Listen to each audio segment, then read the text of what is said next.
Bismillahirrahmanirrahim. Assalamualaikum warahmatullahi wabarakatuh. Sahabat Geomaritim dimanapun Anda berada, jumpa lagi dengan saya, Edukator Farid, di acara BBP Belajar Bersama PGSP. Dan ini adalah episode yang ke-7. Insya Allah kita akan diskusikan tentang interpretasi foto udara geomorfologi khusus kepesisiran. Dan kalau sahabat Geomaritim ingat, kita pernah diskusikan ini di episode yang kedua dan kelima. Episode-episode sebelumnya, khususnya di episode yang kedua dan kelima, kita sudah diskusikan penginderaan jauh dasar yang bertemakan citra multispektral.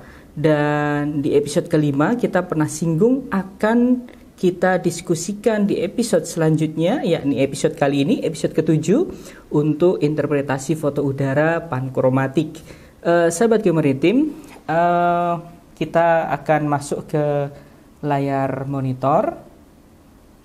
Sahabat Geomaritim bisa lihat di layar monitor.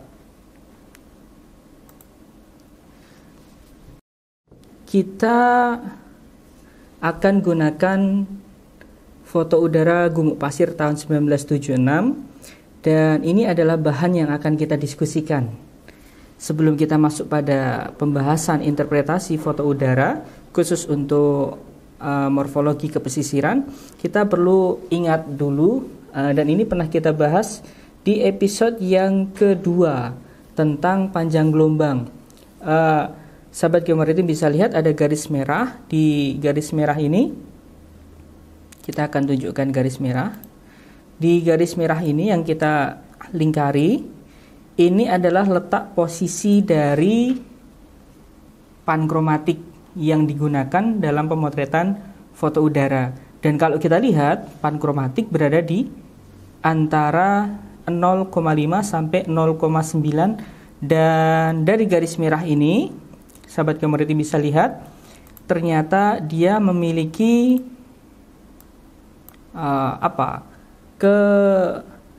kepekaan terhadap objek tanah. Ini adalah objek tanah berada di sini. Dia memiliki kepekaan terhadap objek tanah. Dan kemudian selanjutnya kepekaan yang kedua, dia peka terhadap objek vegetasi. Dan dia paling tidak peka terhadap objek air. Sehingga bisa kita simpulkan sahabat Geomaritim bahwa saluran pankromatik yang digunakan oleh foto udara ini, ketika dia memiliki pantulan yang sangat tinggi atau cerah, maka itu mengindikasikan objek tanah. Sedangkan ketika pantulannya itu sangat-sangat gelap, maka bisa kita simpulkan dia adalah objek air. Atau dengan kata lain, ketika ada suatu kenampakan yang tinggi, kenampakan yang cerah, maka dia itu adalah objek-objek yang kering. Sebaliknya, ketika kita dapati di pankromatik, di foto udara itu objeknya adalah gelap, maka itu ada indikasi bahwa di sana adalah objek yang basah. Kita lanjutkan sahabat Geomaritim. Karena kita interpretasi foto udara, maka kita menggunakan pengamatan secara visual. Artinya ketika kita diskusi di episode yang kelima tentang multispektral, seluruh kegiatan yang kita lakukan itu on screen, artinya menggunakan perangkat komputer. Sedangkan ketika kita menggunakan foto udara multispektral, foto udara pankromatik format kecil, maka kita bisa menggunakan pengamatan secara visual, secara langsung antara mata kita dengan gambar dari yang ada di foto udara tersebut. Dan interpretasi itu perlu kita ketahui, ini adalah aktivitas pemberian nama terhadap kenampakan objek pada citra penginderaan jauh. Dan dari kegiatan interpretasi tersebut, kita mengetahui ada 3 kronologi, paling tidak ada 3 kronologi yang bisa kita lihat. Di antaranya adalah kita melakukan deteksi, kita melakukan identifikasi, dan yang terakhir kita melakukan klasifikasi. Sahabat Geomaritim, apa itu deteksi? Deteksi itu adalah kegiatan melacak adanya fenomena. Nanti akan kita lebih lanjut tentang contoh-contohnya. Adapun identifikasi adalah mengenali objek tersebut. Itu fenomenanya apa sih? Itu ada di mana sih? Nah, itu termasuk di dalam kegiatan identifikasi dalam interpretasi foto udara. Dan yang terakhir adalah klasifikasi, yakni memahamkan atau memahami lebih jauh dan kita mampu mengklasifikasikan, mengelompokkan sesuai dengan tujuan interpretasinya. Contohnya ada kelas bangunan, kelas vegetasi, kelas morfologi. Ketika kita sudah mengidentifikasi, sudah mendeteksi, sudah mengidentifikasi, kita bisa memasukkan objek-objek tersebut ke dalam kelas yang sudah kita buat sebelumnya atau sesudahnya. Ini diantara contoh proses interpretasi sahabat geomaritim. Yang pertama adalah deteksi. Ketika kita melihat foto udara, kemudian kita melihat ada objek, contohnya adalah ada objek yang memanjang, kemudian dia melengkung, ada pada foto udara dengan skala 1:25.000. Deteksi cukup sampai pada tahapan atau kita sudah sampai tahapan melihat fenomena atau melihat objek yang ada pada foto udara. Tapi sampai di titik ini kita belum mengetahui itu apa, namanya apa, bagaimana sifatnya dan seterusnya, belum sampai ke sana. Ini yang disebut dengan deteksi. Kita hanya melihat ada perbedaan objek atau ada objek yang spesial. Kemudian identifikasi, sahabat geomaritim. Adapun identifikasi itu adalah contohnya adalah kita bisa mulai mengira-ngira. Oh, ternyata objek yang memanjang tadi, yang melengkung tadi, ukurannya itu antara 100 sampai 150 meter. Kemudian dia menuju ke tepi sungai. Bahkan kalau kita perhatikan ternyata ada gradasi warna gelap dan putih seperti mungkin sedimen. Kemudian juga objek tersebut melewati lembah-lembah perbukitan dan juga melewati area-area persawahan. Hal ini menunjukkan sampai pada kesimpulan bahwa objek tersebut adalah objek sungai. Sahabat geomaritim, kemudian yang terakhir, kemudian kita lakukan klasifikasi. Ini adalah termasuk dari tahapan interpretasi, melakukan klasifikasi. Artinya kita sudah mulai memasukkan objek sungai tadi terhadap kategori-kategori, klasifikasi, kelas-kelas yang sudah kita buat. Contohnya objek sungai kita masukkan ke dalam bentuk lahan aluvial. Selanjutnya sahabat geomaritim, gimana sih proses interpretasi itu bekerja? Maka interpretasi itu memiliki pendekatan. Artinya mungkin tidak semua orang bisa melakukan interpretasi terhadap foto udara atau citra penginderaan jauh. Artinya ada tahapan-tahapan atau pendekatan-pendekatan yang tentu harus diketahui dulu dasar-dasarnya yang dapat dilakukan dalam rangka melakukan deteksi, kemudian kita bisa mengidentifikasi. Dan ketentuan-ketentuan yang kita sebut di atas tadi itu kemudian dinamakan dengan unsur interpretasi. Apa sih unsur interpretasi itu? Paling tidak ada 8 unsur interpretasi.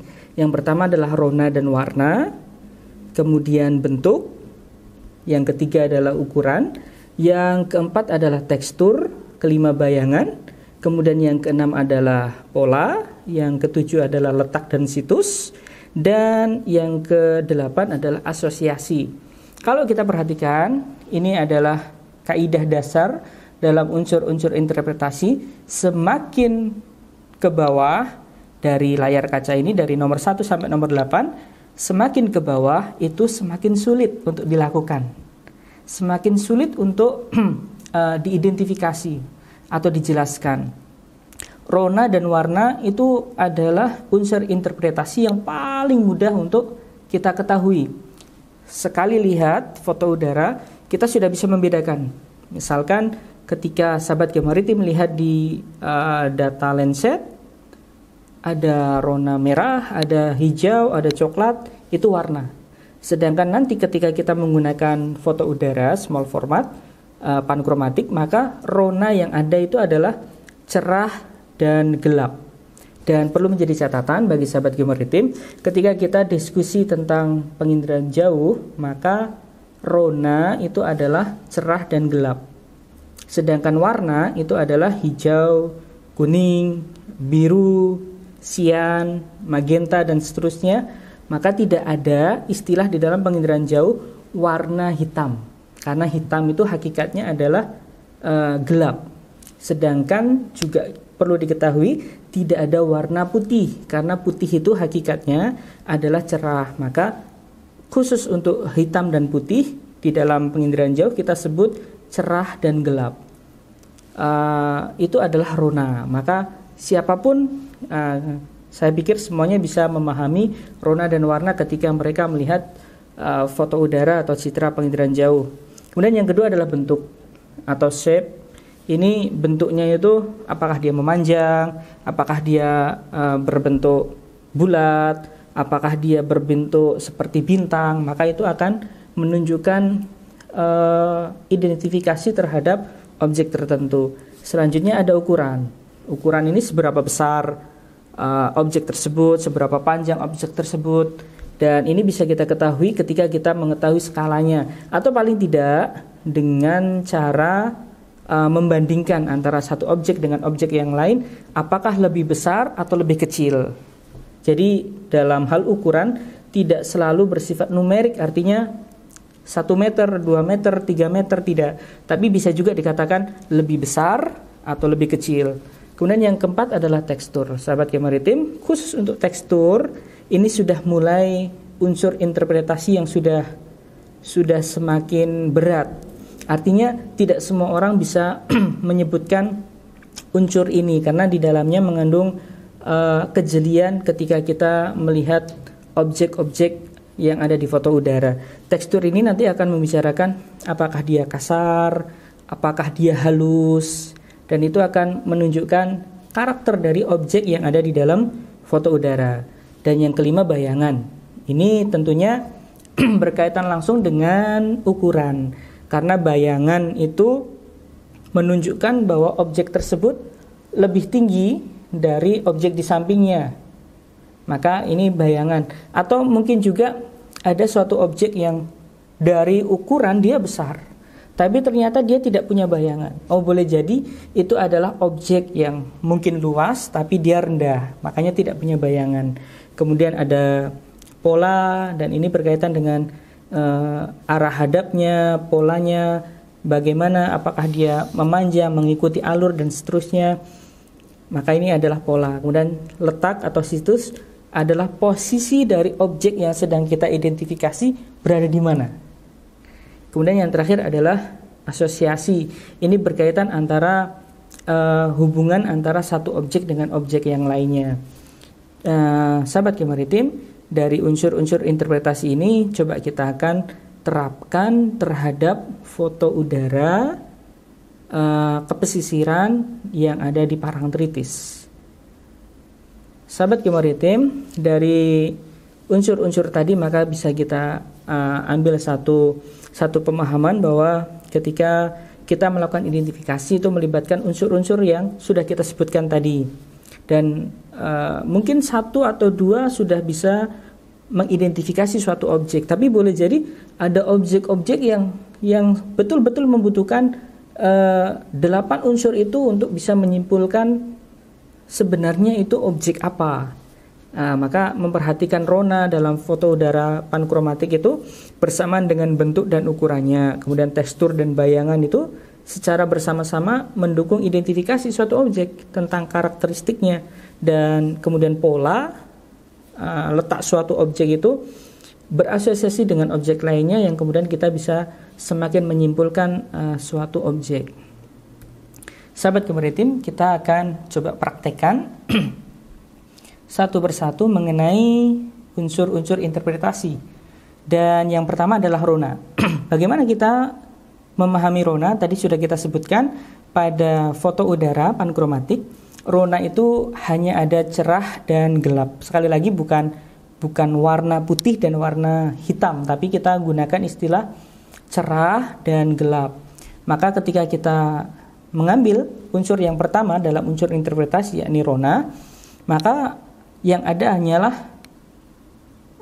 gelap dan cerah. Maka kita bisa bedakan bagian ini adalah bagian yang gelap. Ada bagian yang selanjutnya, ini adalah bagian yang cerah. Kemudian kita juga bisa melihat ada satu bentuk yang memanjang dan dia ronanya adalah cerah. Maka pada level yang pertama atau unsur interpretasi yang pertama, kita hanya pada sampai tahapan bisa membedakan mana yang cerah dan mana yang gelap. Dan kemudian dari foto udara ini, foto udara pankromatik Parangtritis tahun 1976 ini, kita dapati ada satu objek yang menarik. Objek yang cerah yang berada di bagian selatan atau bawah dari gambar. Ada objek yang cerah dan bisa kita katakan sangat besar. Maka selanjutnya kita masuk pada unsur yang kedua. Setelah rona, yang pertama, yang kedua adalah bentuk dan ukuran. Sahabat Geomaritim, khusus pada unsur interpretasi yang kedua, yakni bentuk dan ukuran, objek yang sedang kita diskusikan tadi ternyata memiliki panjang kurang lebih sampai 6 km berdasarkan skala 1:25.000 dan mungkin lebarnya sekitar 1 km. Ternyata sampai pada tahap ini dari unsur interpretasi bentuk dan ukuran, kita dapatkan satu keterangan bahwa objek yang cerah ini ternyata adalah objek atau wilayah yang sangat luas, tapi kita belum bisa menyimpulkan objek apa ini sebenarnya. Maka kita berpindah kepada unsur yang selanjutnya, yakni tekstur dan bayangan. Sahabat Geomaritim, pada tekstur dan bayangan kita bisa lihat di sini ada tekstur yang bisa kita pisahkan. Kalau kita gambarkan terlebih dahulu, sahabat Geomaritim, ini adalah wilayah yang sedang kita diskusikan. Tapi kita belum bisa menyimpulkan ini adalah objek apa. Ini adalah wilayahnya sepanjang 6 km dengan lebar 1 km. Kalau berdasarkan unsur interpretasi tekstur dan bayangan, kita bisa pisahkan bagian yang pertama ini, teksturnya halus dan dia sangat sedikit memiliki bayangan. Berarti ini menunjukkan ketinggian atau permukaan yang ada di objek tersebut atau di bagian satu ini hampir rata karena dia tidak punya bayangan dan teksturnya halus. Kemudian kalau kita lanjutkan di bagian ini, bagian yang kedua,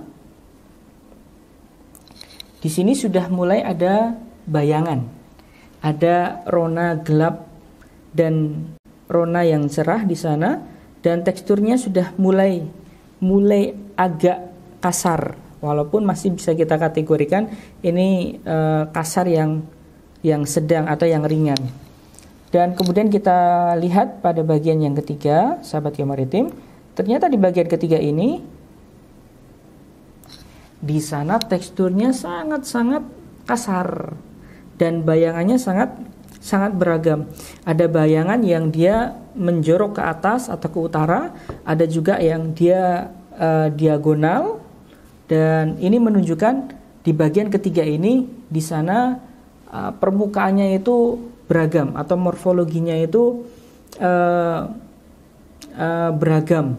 Ada yang tinggi, ada yang rendah. Mungkin ada perbukitan, ada lembah, ada yang datar, kemudian perbukitan lagi. Bandingkan dengan nomor 1, hampir semuanya halus. Ini semuanya halus. Yang ketiga ini kasar. Yang kedua ini adalah ringan, kasar tapi ringan.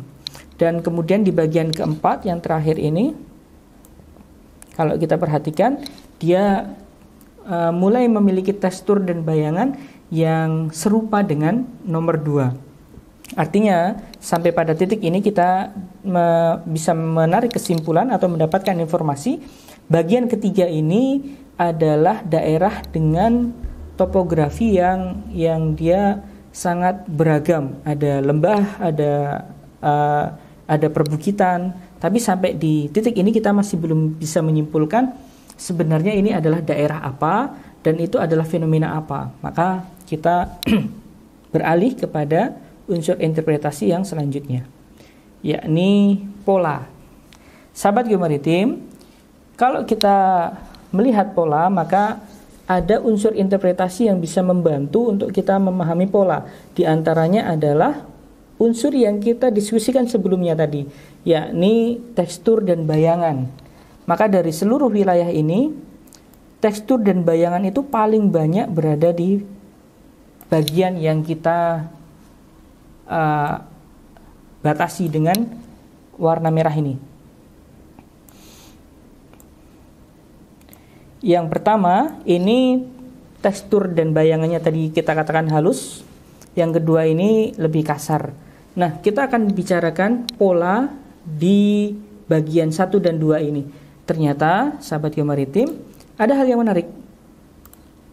Sebentar, kita hapus terlebih dahulu. Ada hal yang menarik di sana.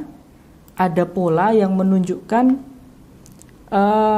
bayangan atau tekstur yang dia itu bersifat memanjang ke atas seperti ini. Di sini juga kita dapati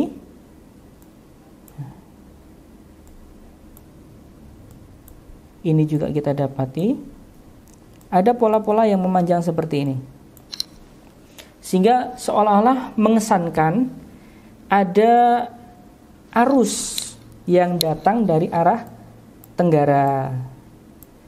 Ada arus yang datang dari arah tenggara menuju ke barat laut. Seperti ini arusnya.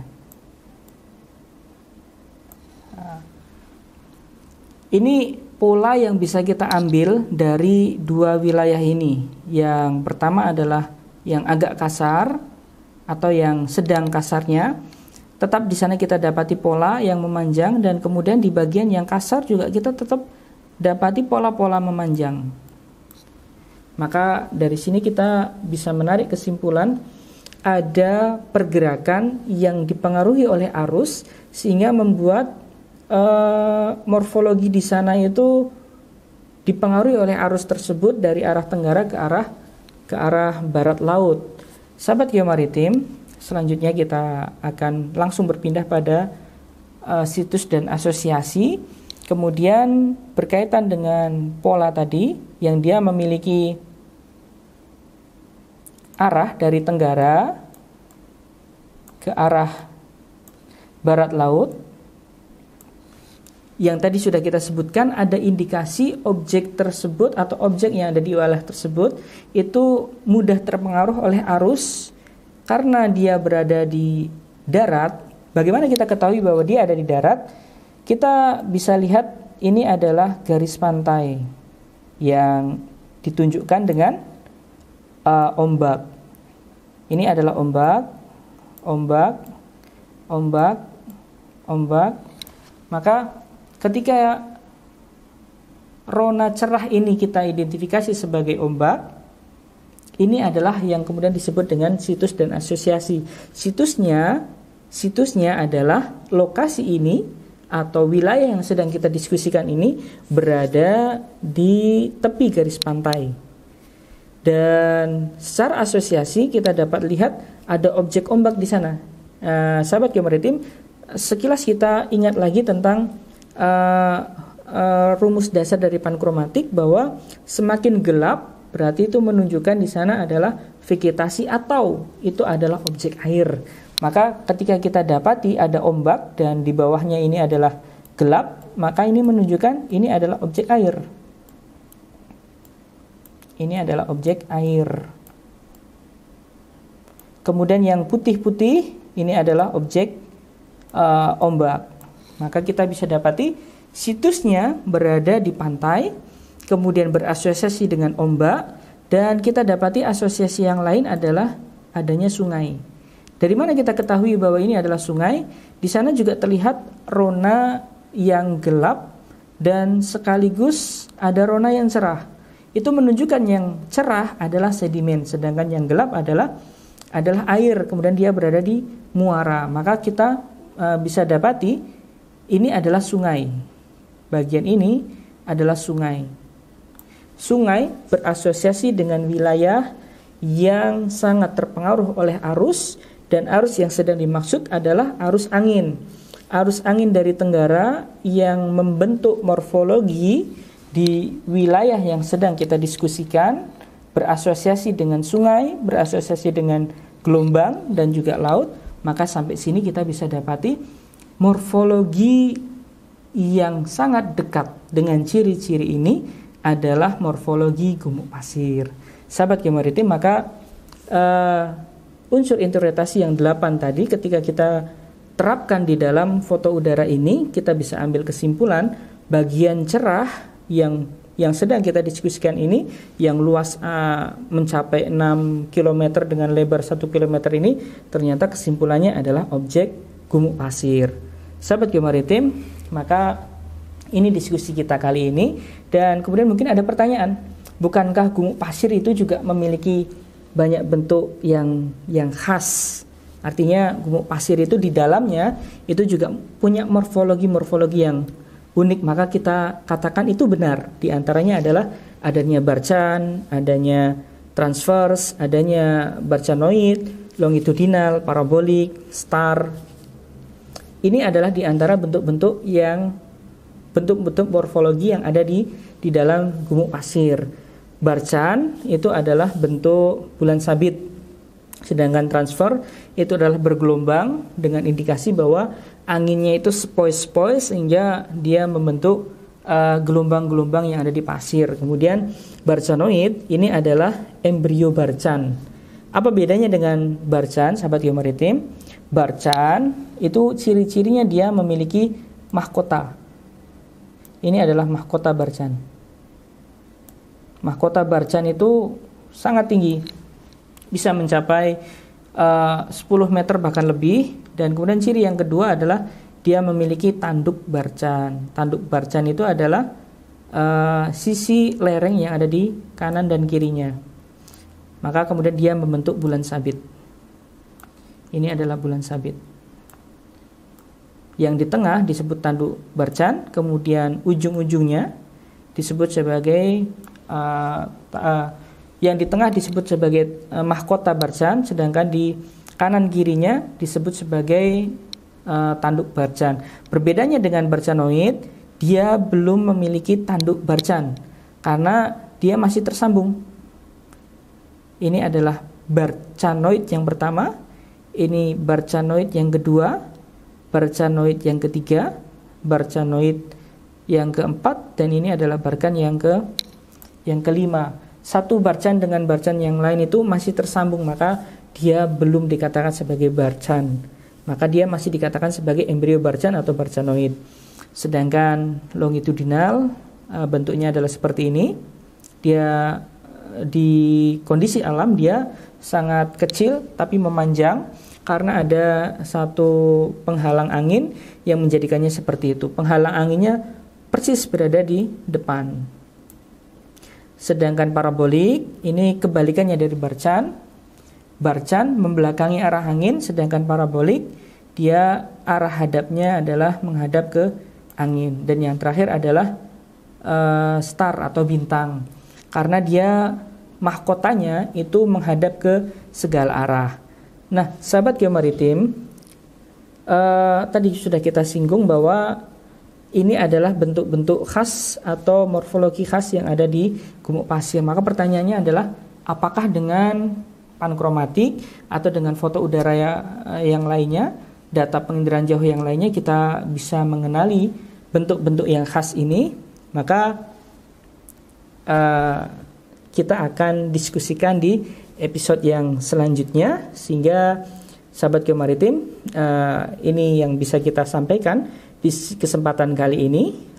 Semoga bermanfaat bagi kita semua memahami bagaimana cara kita menggunakan data foto udara pankromatik untuk mengenali morfologi pesisir, khususnya untuk morfologi gumuk pasir. Dan ini sebagai spoiler lagi, semoga di kesempatan yang akan datang kita bisa diskusikan bagaimana mengenali barcan yang ada di foto udara. Dan gambar yang tersaji di layar kaca dari sahabat Geomaritim ini adalah foto udara menggunakan pesawat udara nirawak, sehingga dia memiliki warna. Sebagaimana tadi sudah kita sebutkan, pankromatik dia hanya ada cerah dan gelap, sedangkan ada foto-foto udara yang lainnya yang dia memiliki warna, dan ini adalah di antara contohnya, dia memiliki warna hijau.